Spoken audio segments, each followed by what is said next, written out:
आप सभी का परिचय कार्यक्रम में स्वागत करती हूँ। पिछली बार हमने देखा कि कैसे उतार चढ़ाव वाले जिंदगी को पार करते हुए माया जी अनुशक्ति नगर में आ पहुंची है। अब यहाँ का सफर और आज की माया, ये सबका बीच का जो पीरियड है उसके बारे में हम माया से सुनेंगे। जी, माया, थैंक यू माधुरी, मुझे ये मौके दिए हैं इतना सारा पक पक करने के लिए, तो थैंक यू वेरी मच। ये दूसरों को थोड़ा इसमें सीख मिलेगी ना, इससे जरूरी है। और मैं भी चाहती हूँ कि मेरे सभी फ्रेंड्स एकदम कॉन्फिडेंटली आगे बढ़े, बहुत खुश रहे लाइफ में, इसलिए मैं शेयर करने के लिए तैयार हूँ। नहीं तो मुझे किसी की भी सिंपैथी नहीं चाहिए। अभी मैं सब इस चीजों से निकल चुकी हूँ और मैं बहुत खुश हूँ। तो बाकी सभी खुश रहे। लेकिन उससे आप जिस तरह आगे आई हैं वैसे सभी लोग कॉन्फिडेंस होकर आगे बढ़ते रहे। हाँ, यही मकसद है हमारा इस परिचय के मीटिंग का।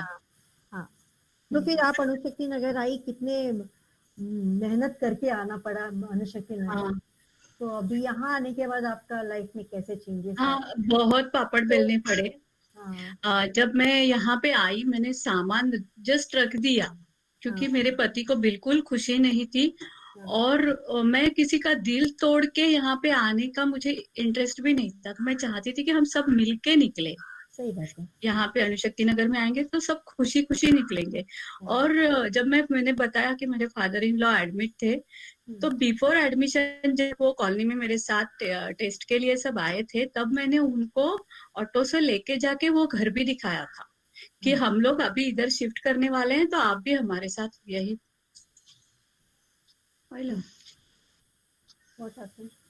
एक मिनट, ब्लूटूथ ये बंद हो गया था।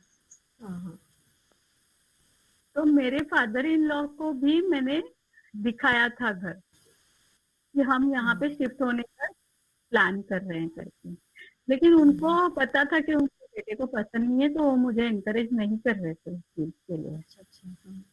तो जब वो बीमार पड़े और उनके भाइयों ने और भाभीयों ने मिलके मुझे यहाँ पे आने के लिए हेल्प किया, फिर भी मैं नहीं चाहती थी कि मेरे पति को दुखी करके मैं यहाँ पे आऊँ। पर वो एक मौका था, अपॉर्चुनिटी थी जो मैं बिल्कुल मेरे हाथ से छूटने भी नहीं देना चाहती।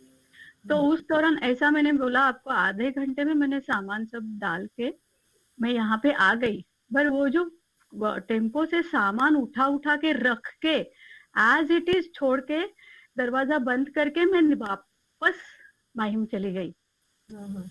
मैं अकेली आई थी, बच्चे तो घर पे ही थे। अच्छा अच्छा। हाँ, तो उसके बाद दूसरे दिन संडे को, एक्चुअली जिस दिन हम लोग शिफ्ट करने वाले थे उसी सैटरडे को मॉर्निंग में मैं, मेरे दोनों बच्चे और मेरे पति, हम चारों मिलके मैंने जबरदस्ती गणपति मंदिर में गए थे, जो शिवाजी पार्क में गणपति मंदिर है। उसमें गई थी मैं, क्योंकि ये एटलीस्ट भगवान के सामने आके तो थोड़ा पॉजिटिव हो जाए।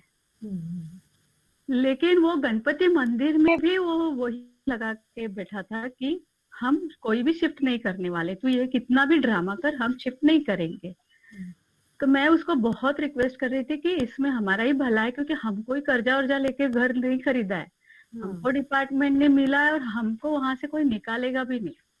तो बच्चों को अच्छा लाइफ देने के लिए हम जा रहे हैं, बाकी इसमें कुछ मेरा पर्सनल क्या फायदा है उसमें। लेकिन फिर भी वो तैयारी नहीं था, पर मुझे निकलना ही था उधर से। तो उस दिन शाम को जब मैं वापस गई, हमने प्रॉपर खाना वगैरह कुछ तो खाया। संडे में निकली अकेले। निकलने के टाइम मैंने रितु और राज को लेके जाने का प्लान किया था, पर पहली बार उस बंदे को, मतलब वो बंदा इतना कठोर था, निर्दयी था कि उसके आंख में मैंने कभी पानी नहीं देखा था। बट उस दिन सुबह वो अपने बेटी को गोद में लेके बहुत रोया, बहुत रोया। तो मैं थोड़ी चलबिचल हो गई कि मेरा डिसीजन सही है या गलत है, मेरा डिसीजन सही है या गलत है, मैं किसी को तकलीफ तो नहीं दे रही हूँ ना। पर फिर भी एक मन में था कि हम इस स्लम एरिया से निकलना है तो कहीं तो हमको एक स्ट्रांग रहना पड़ेगा, निकलना ही पड़ेगा। हाँ, तो मैं निकली, बच्चों को नहीं लेके गई वापस, मैं उधर ही छोड़ा। और मैं जो संडे निकली और मैं ब्रह्मपुत्रा में आई, वो सब सामान ऐसा वैसा पड़ा था। हम्म, और वो एक दिन है, इट इज 21 जून हम्म, 2002। हम्म, मेरे को अभी भी याद है वो जो प्लेटफॉर्म पे सभी बर्तन ऐसे फेंके थे, हम्म, रखे थे। तो शुरुआत कहाँ से करना है घर लगाने के लिए। हम्म, और उधर फादर इन लॉ एडमिट थे, सीरियस थे। तो समझ में नहीं आ रहा था क्या करे।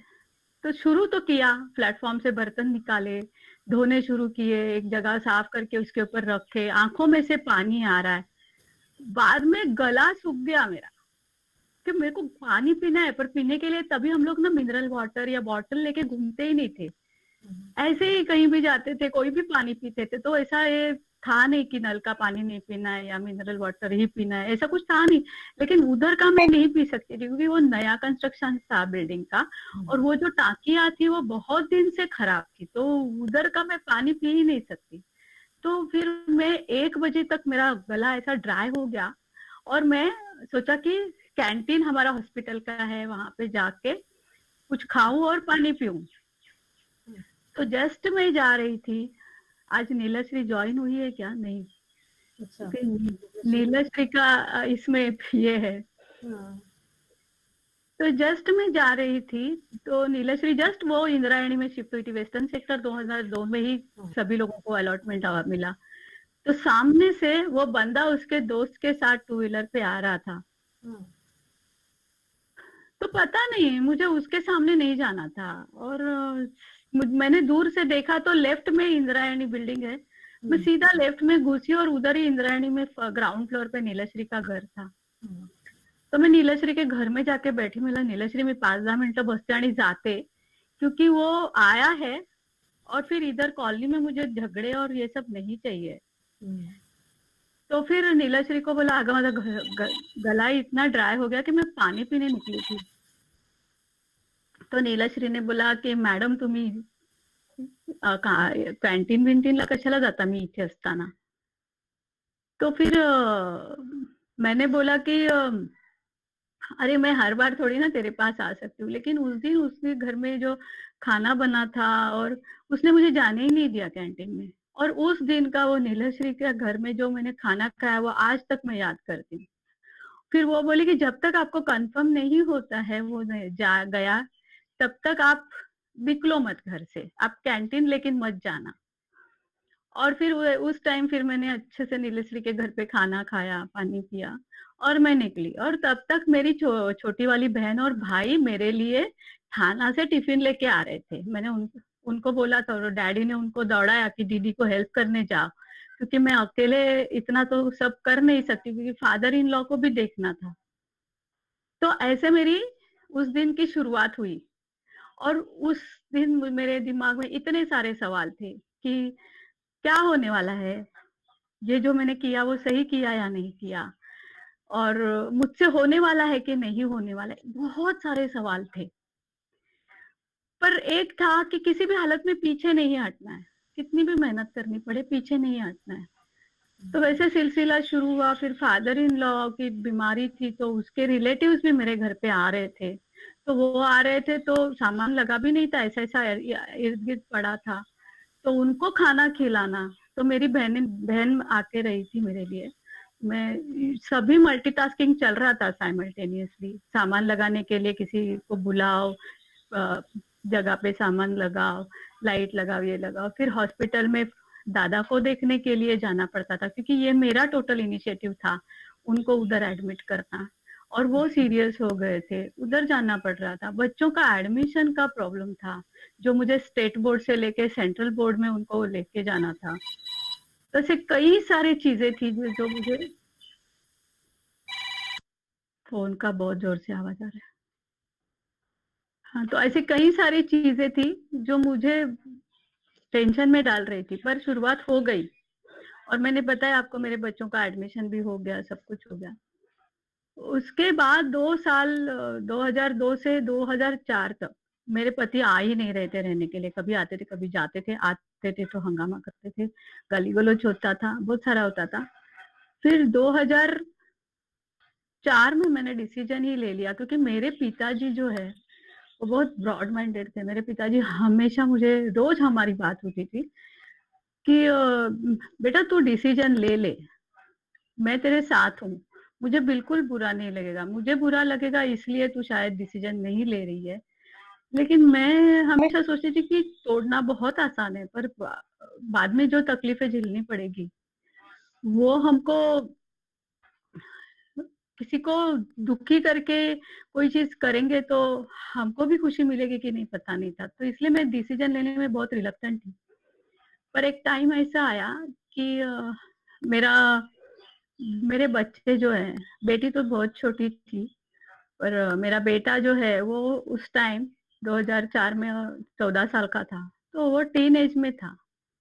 वो बहुत तकलीफ में रहता था, बेटा भी मेरा, क्योंकि हम जिस तरीके से अनुशक्ति नगर में रह रहे थे तो रोज के झगड़े, जब भी वो आएगा तो झगड़े होते थे। पैसा नहीं मिलता था मुझे, वो देता नहीं था पैसा मुझे, मैं अकेले कर रही थी सब कुछ। तो फिर एक ऐसा टाइम आया कि मेरे बेटे ने एक बार मुझे बोला कि मम्मी मेरे को एक मतलब वो रोते रोते नींद से उठा, सब लोग है ना, मुझे एकदम ऐसा लग रहा है कि मैं अकेले पक कर रही हूँ। एटलीस्ट आप लोग अपना वीडियो दिखाओ, आहे आहे आम्ही आहो। नहीं साउंड म्यूट करो ना, तुम शक्ल दिखाओ, क्योंकि मुझे लग रहा है कि मैं अकेली बोल रही हूँ। नहीं हम लोग है, आम्ही आहो। एकटं बोलताना असं वाटतं आपण एकटंच बोलतोय की काय, बरोबर हा मला तेच वाटतंय की नाही आहो मॅडम, तुम्ही बोला। ते फील येत नाही, मग मी भाषण केल्यासारखं बोलणार ना। आहोत आहोत मॅडम, ओके तुम्ही बोला एकदम मस्त। दोघा तिघांनी ऑन ठेवा ना, दोघा तिघांनी ऑन ठेवा ना ऍटलिस्ट। थँक्यू हा, नाही सॉरी हा, कारण मला ते वाटलं एकदम सडनली कोणीच दिसत नव्हतं। हाँ, तो फिर कहाँ पे थे? हाँ, मेरे बेटे को ना एक दिन म्यूट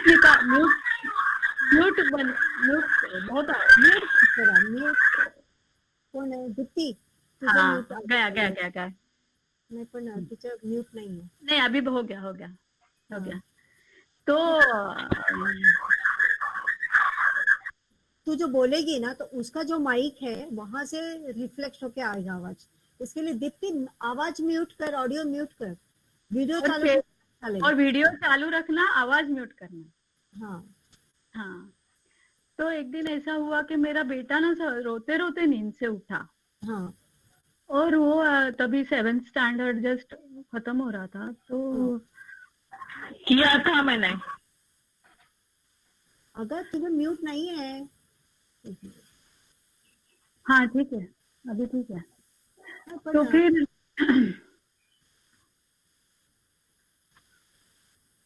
ठीक है, चल। हेलो, हाँ बोल। हाँ, तो वो नींद से रोते रोते उठा मेरा बेटा। फिर मेरे को बहुत, बच्चों के आंख में पानी देखा ना तो मेरी हालत खराब हो जाती। और मैं बार बार उसको पूछ रही, बेटा क्या हुआ, क्यों रो रहा है, क्या हुआ, क्यों रहा। वो बताना ही नहीं चाहता था, बहुत उसको जबरदस्ती करना पड़ा कि बाळ मला सांग, जब तू बताएगा तो मुझे लगेगा ना तेरे दिल में क्या है, नहीं तो मुझे समझेगा कैसा।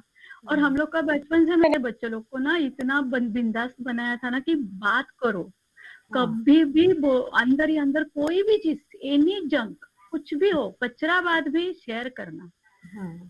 तो इतना बहुत पीछे पड़ के फिर उसने मुझे बताया कि मेरे को सपना आया, वो सपने में तुम दोनों झगड़े कर रहे थे, और उसको तो मेरे प्रति बहुत प्यार है, रिस्पेक्ट है। तो बोला कि इतना गुस्सा आया मुझे उसके ऊपर, उसके पिताजी के ऊपर, कि वो किचन में गया, उसने वो कुकर है ना अपना, कुकर 5 लीटर का कुकर है मेरा, उसका ढक्कन लेके उसका उल्टा करके उसके सर पे मार दिया, सपने में। ये सपने की बात है।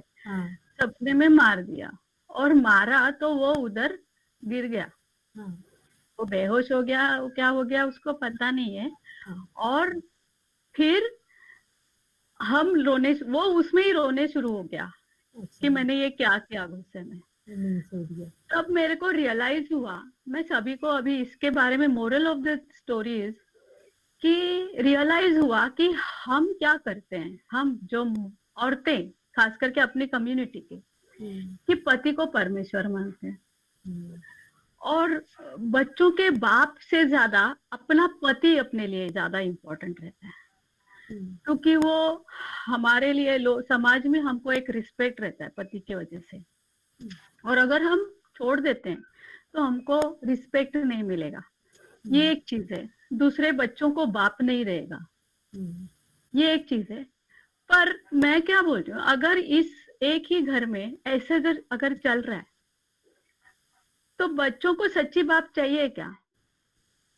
क्योंकि हम बच्चों को और तकलीफ में डाल रहे हैं, क्योंकि मुझे पति चाहिए, बच्चों को बाप चाहिए, लोग क्या कहेंगे। तो मैं हमेशा एक एग्जांपल देती हूँ। अब लोग जब डॉक्टर के पास जाते हैं और हमारे किडनीज के प्रॉब्लम्स होते हैं, हमारे शरीर में 2 किडनी होते हैं, अगर एक किडनी को कुछ प्रॉब्लम है और उसको अगर नहीं निकाला तो दूसरी भी बिगड़ जाती है और बाद में हमारी पूरी बॉडी खराब हो जाती है। तो अगर इस घर में हम तीनों बहुत खुश हैं और जब वो आता है सडनली घर पे पूरा माहौल खराब कर देता है और फिर तीनों का मूड खराब होता है, सभी चीजों का सेहत पे असर होता है, तो क्यों ना उस एक किडनी को ही निकाल दे।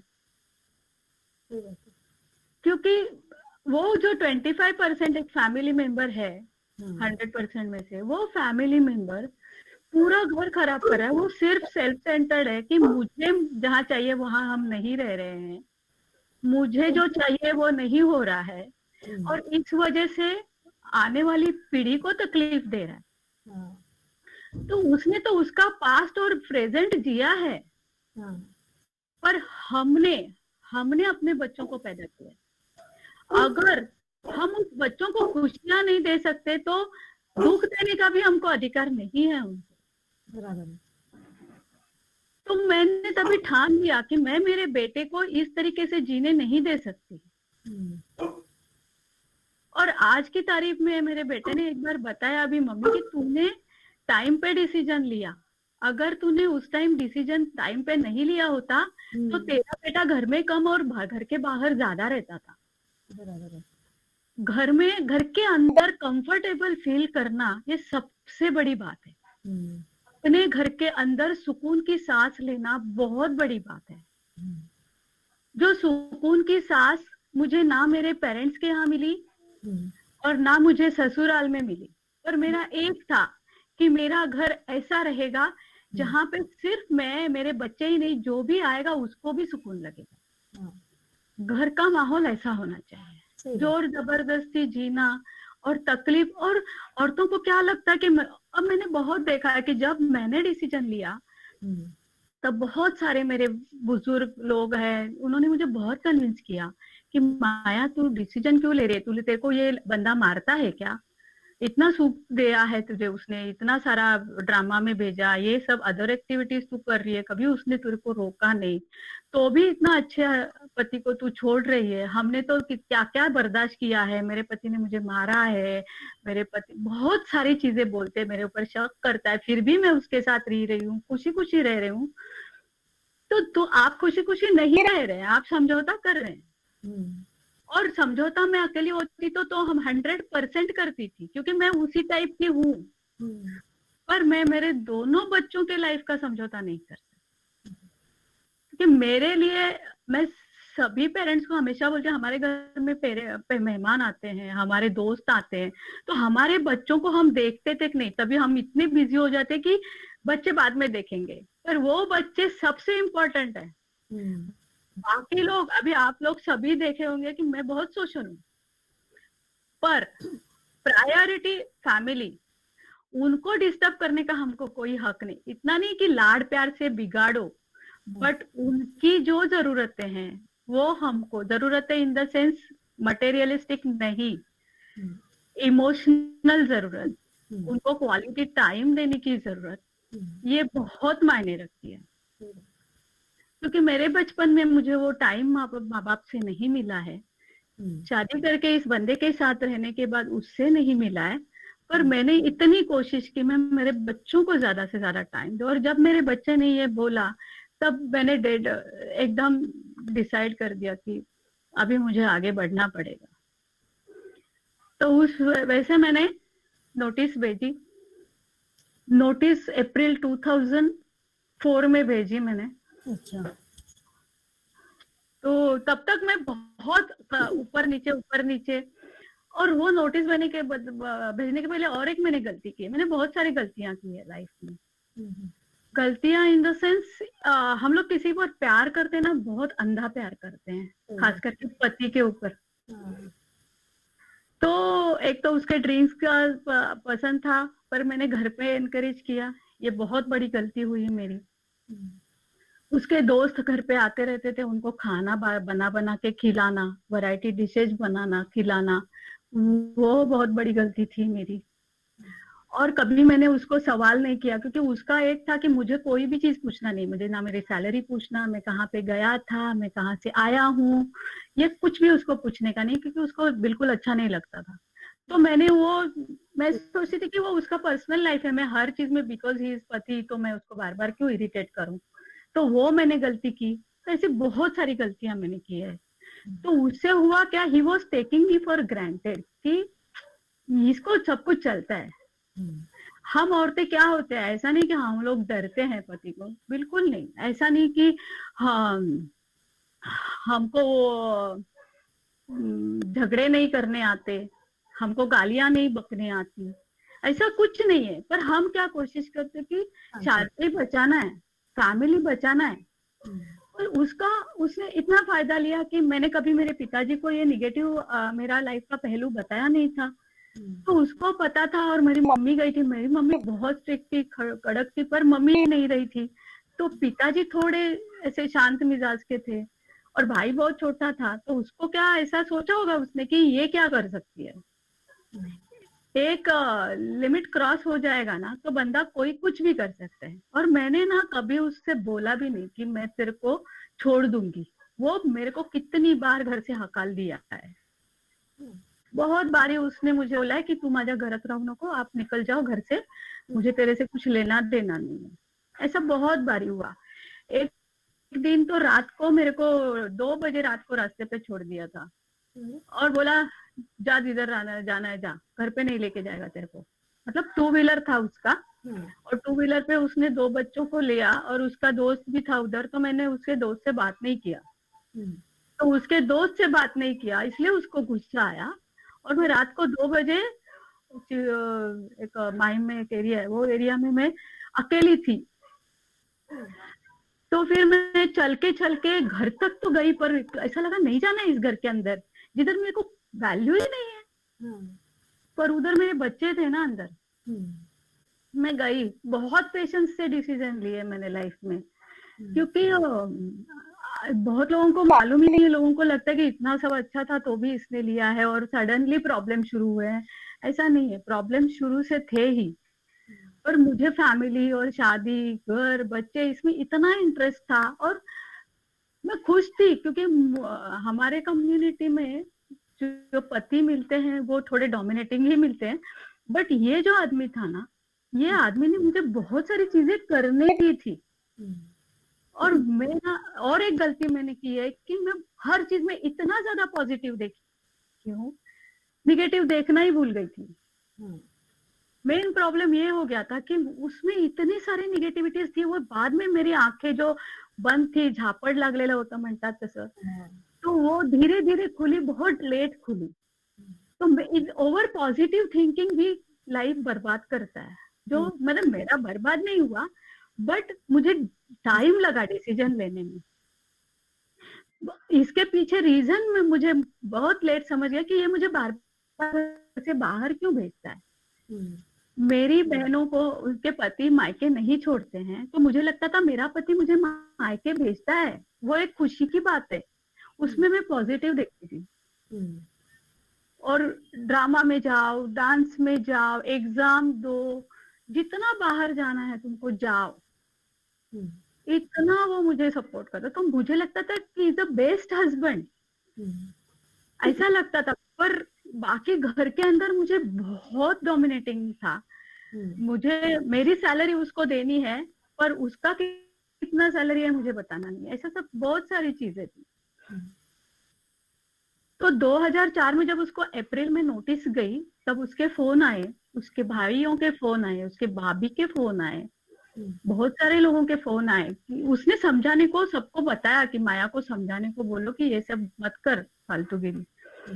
लेकिन मैंने बोला कि ये आदमी सुधरता नहीं है, मैं 2 साल हो गए कॉलोनी में आके, ये आ ही नहीं रहा है घर पे, और दूसरा मेरे बच्चों को भी बहुत तकलीफ हो रहा है इस माहौल से, और अभी मैं बर्दाश्त नहीं कर सकती। तो अप्रैल में जब उसको नोटिस गया, इमीडिएटली नेक्स्ट डे आदमी इधर नॉर्मल रहने के लिए आ गया ब्रह्मपुत्रा में। अच्छा। हाँ, तो फिर वो इतना मेरा सर दबाया, मैं बोला इतना मत दबाओ कि मेरा सर ही फूट जाएगा, और नहीं मैं अभी तेरे को महीने का खर्चा दूंगा, मैं तेरे को घर चलाने को पैसा दूंगा, और अभी झगड़े नहीं होंगे।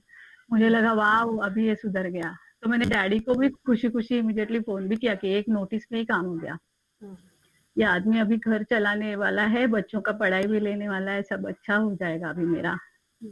तो डैडी भी ठीक हो खुश हो गए। हो गया, अप्रैल और मई गया, वापस वही शुरू, चिल्लम चिल्ली, और पैसा देना बंद, सब कुछ बंद वापस। फिर मैंने जून में एक एडवोकेट को मिला जिसने मुझे नोटिस के लिए किया था, उसको वापस मिला। उसका रिप्लाई तो नहीं मिला मुझे नोटिस का, क्योंकि उसने भी डिसाइड किया कि, तो डैडी ने क्या किया, डैडी बोले कि माया अभी मैं तेरे इधर रहने को आता हूँ, मैं अगर रहने आऊंगा ना तो अपने आप वो चला जाएगा घर से। तो डैडी एक हफ्ता रहने, मेरे डैडी ने ना मुझे इतना, मतलब मम्मी जाने के बाद डैडी क्या है वो मुझे इतना समझा, और डैडी जैसा कोई दुनिया में नहीं, ऐसा है सच्ची बोलूं तो डैडी घर पे आए रहने के लिए, कभी कहीं जाते नहीं रहने के लिए, पर वो उस टाइम बोले नहीं मैं ही आता हूँ तेरे इधर रहने के लिए, वो जप मार के निकल जाएगा। तो डैडी आए रहने के लिए। तो डैडी ने पहले ही दिन उसको बोला कि अभी बस हो गया ना, तुम क्यों रहता है, मेरा डैडी स्ट्रेट फॉरवर्ड भी थे अभी क्यों रहता है इधर, हमको नहीं चाहिए तेरे को इधर रहना। तो वो बोलता है क्यों, मैं इधर ही रहेगा। तो डैडी बोले कोर्टात गेली केस आता, उसको पता नहीं था क्योंकि उसने रिप्लाई नहीं किया था ना। तो मैंने कोर्ट में फाइल किया और मुझे 6 अगस्त डेट भी मिल गई थी। तो मेरे को वास्प शुरू हो गया, तूने ऐसा किया है क्या, सच्ची किया है क्या, कोर्ट में गया है क्या केस। तो मैंने बोला मेरे डैडी तो आपसे झूठ नहीं बोलेंगे ना, क्योंकि मैंने 2 महीना आपको टाइम दिया वापस, उसके बावजूद आपसे कुछ इम्प्रूवमेंट तो नहीं था, आपने झूठे वादे किए थे। तो फिर वो मायूस हो गया, पर वो गया नहीं, फिर वो रहने लगा रेगुलर। अच्छा। बिल्कुल नहीं गया। फिर तो वो साबित करना चाहता था कोर्ट में कि हमारा डेजर्शन नहीं है, मैरिज सेपरेट नहीं हुए, हम लोग एक साथ रह रहे हैं। तो हम लोग एक में ऐसी फैमिली होगी जो डिवोर्स के लिए डेट के लिए जब जाते थे हम सेम घर से जाते थे और उतना ही नहीं तो हम एक साथ खाना खाते थे, मैं उसका टिफिन भरती थी, वो ऑफिस जाता था, हम लोग एक साथ बट मैं बात नहीं करती थी उसके साथ बिल्कुल भी। तो ऐसा वो कोर्ट का चक्कर चालू हो गया। तो इसके पहले भी मैं 2-3 इंसिडेंट्स बताना चाहती हूँ कि मैं डिसीजन लिया, बट लोगों को लगेगा कि ये क्या इतना कुछ ज्यादा नहीं बर्दाश्त किया, पर बहुत सारी चीजें। एक ऐसा था कि हम लोग स्लम एरिया में रहते हैं, उधर एक बार तो आपको पता है कि रात को ऐसे ही छोड़ दिया था।